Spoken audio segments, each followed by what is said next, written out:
This is another tour from Million Dot Tour Group. So, ayan, maaga kaming umalis ng KL at bumiyahe papuntang Penang. So, itong bridge na to ang palatandaan na papasok na kami ng Penang. At ayan nga, tuloy-tuloy lang ang aming biyahe. Tinapot din yung biyahe namin ng almost 6 hours. Dahil ilang beses din kami nag-stop para umihi, syempre para kumain o mag-almusal. Dahil malapit na kami sa aming destinasyon, ayan, may pabidyoke na sa loob ng bus. At syempre, ayan, nag-request ako ng kanta, kaya kahit paano nagbigay ako ng tip. Diba? Ang saya-saya. Ayan, maka-excited na ang lahat dahil nga, syempre, ilang oras din kaming nasa biyahe. At eto, nakarating nga kami rito, nag-stop kami rito sa napakagandang building na to. At kaharap lang siya ng dagat. So sabi nila, ito daw ang high court dito sa Penang. O diba, para ka lang nasa Roxas Boulevard. Kung titignan mo yung dagat, parang Roxas Boulevard. Pero siyempre, mas maganda pa rin yung sa atin dahil nga nung pinata-innovate ni Pangulong Duterte. So ito na nga, nandito na kami sa may terminal, sa pinaka-port na Penang. So ayan, haba ng pila kasi ang dami namin. Pero actually, hindi naman lahat yan kasama namin. So may mga kahalo dyan ng mga Indonesian, mga Malays, mga Indian. So marami lang talagang tao ngayon na gustong sumakay ng cruise at maka-experience kahit paano. So ito na, chinecheck nila yung mga passport namin kasi may immigration sa loob. So hindi po pwede pumasok yung mga walang visa.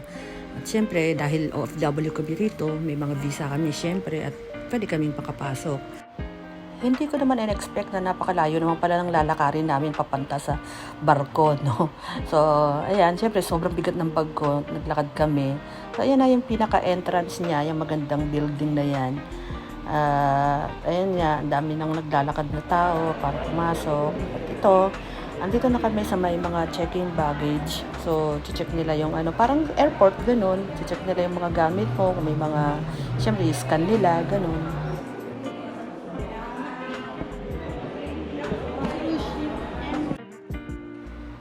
Ayan, dito kami sasakay sa Aegean Paradise. O diba, kahit maganda naman yung barko. Pero actually maganda siya. Actually, yung barko na yan is from Japan. Pero ang operation niya is from Singapore to Malaysia, then Malaysia to Singapore. Our first time cruise ship tour. Yeah.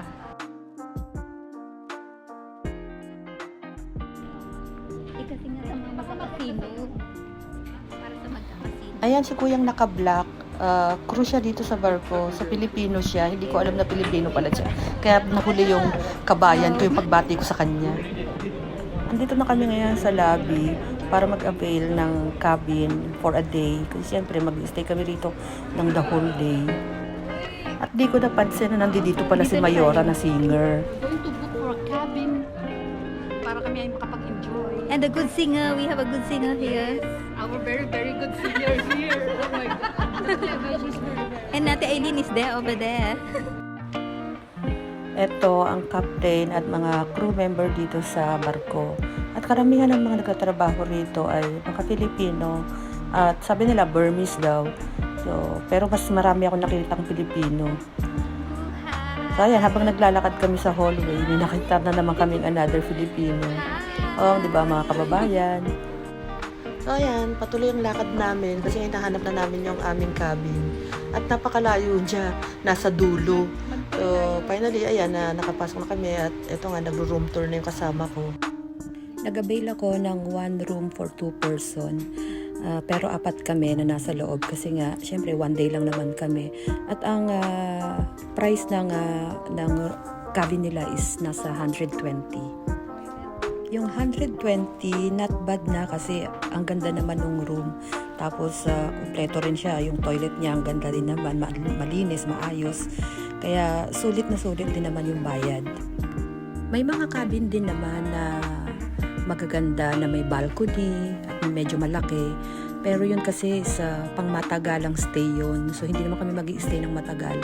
Kaya, dito na lang kami sa small cabin. May rep, may mini TV. After namin magpahinga saglit sa aming kwarto at mag-shower, umakyat kami sa roof deck para makita kung anong meron sa dito sa taas. At ayan nga, maganda siya. Kita yung swimming pool. Walang may lakas ng loob mag-swimming kasi walang tubig yung swimming pool. 2 p.m. pa daw nila bubuksan kasi nga nilinis yung swimming pool, kaya gano'n. Saglit lang kami sa roof deck kasi nga lunchtime na. So, nandito na kami sa may restaurant. At yan nga, full house ang restaurant at nahirapan kami maghanap ng mauupuan. Buti na lang, may nakitang crew si Bella para tulungan kami makahanap ng table. So, ayun, kahit hindi kami magkakasama sa isang table, at least nakakuha na magkakatabi kami. Yung nga na magkaiba sila ng table sa amin. After lunch, naglibot-libot kami rito sa may lobby kasi ang ganda ng chandelier nila. Actually, yung taas is a casino. Bawal mag-video doon. Kaya at saka kumuha ng pictures. Kaya hanggang dyan lang kami. Pwede naman kami pumasok sa taas. Huwag na lang kami kukuha siyempre ng video kasi bawal. Kaya bumalik kami rito sa roof deck para kumuha ng pictures at videos. Ayan. Kami lang ng partner ko ang nandito sa roof deck kasi sobrang init niya. Grabe. Talagang nanununtok, nangungurot sa balat yung sakit ng init. Pero pinagtiyagaan namin kasi nga maganda yung view. At ito, pumunta kami sa pinakalikod at ito yung pinakabuntot ng barko. Hindi kami nagtagal dito sa roof deck kasi nga sobrang init at saka ang sakit sa balat ng init niya, grabe. At bumalik na rin kami sa room namin para magpahinga saglit at mag-shower ulit. Kasi nga, nanglalagkit ako. Ganon.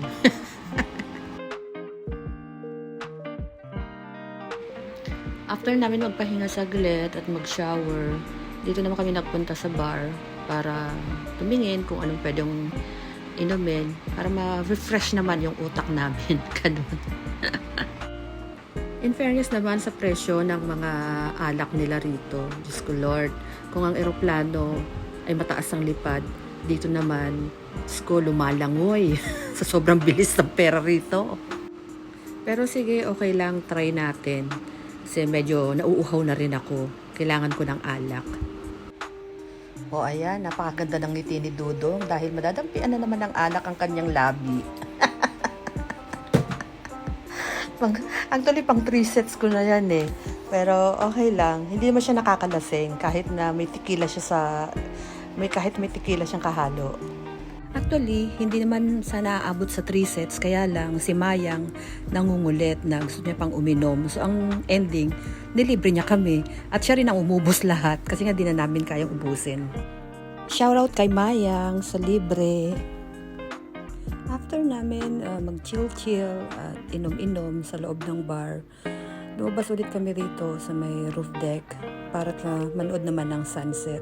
Kaya lang, plano sana namin na hintayin lumubog ang araw. Pero may plano pala ang grupo na i-surprise greeting si Bossing Anad sa live show. So, isasabay siya doon. Kaya, hindi namin napanood yung sunset. Ayun. Pero okay lang din naman. Nag-picture-picture na lang kami kasama ang araw. At syempre,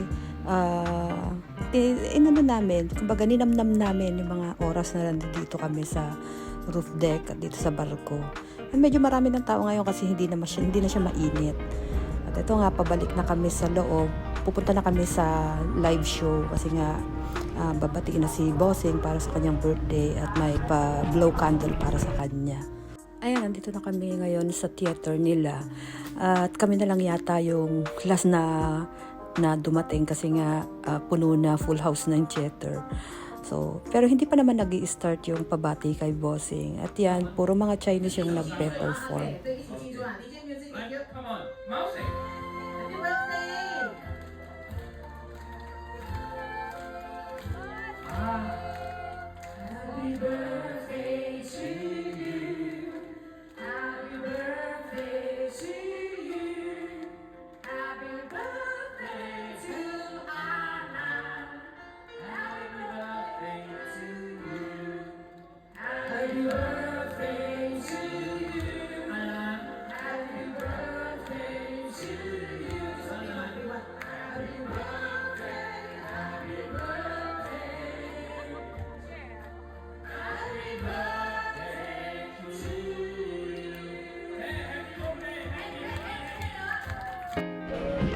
So that's it.